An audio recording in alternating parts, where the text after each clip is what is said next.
वारणा महिला उद्योग समूहाच्या सबलीकरण मेळाव्यासाठी राष्ट्रपती द्रौपदी मुर्मू या 2 सप्टेंबरला वारणा नगरला येणार आहेत. राष्ट्रपतींच्या हस्ते वारणा विद्यापीठ, वारणा महिला पतसंस्थेचं विस्तारीकरण, मिनरल वॉटर प्लांटचं उद्घाटन होणार आहे. तसंच ऑलिम्पिक पदक विजेता स्वप्नील कुसाळे, मुख्य सचिव सुजाता सौनिक, पोलीस महासंचालक रश्मी शुक्ला यांच्यासह मान्यवरांचा सन्मान होणार आहे.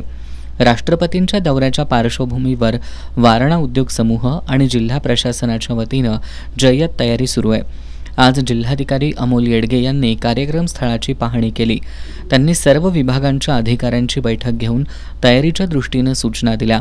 यावेळी शाहूवाडीचे डीवायएसपी अप्पासो पवार, प्रांताधिकारी समीर शिंगटे, जिल्हा पुनर्वसन अधिकारी वर्षा सिंघल, पन्हाळ्याच्या तहसीलदार माधवी शिंदे, गटविकास अधिकारी सोनाली माडकर, समन्वयक प्राध्यापक जीवनकुमार शिंदे, अनिल पोवार यांच्यासह शासनाच्या सर्व खात्यांचे आणि वारणा समूहातील अधिकारी उपस्थित होते.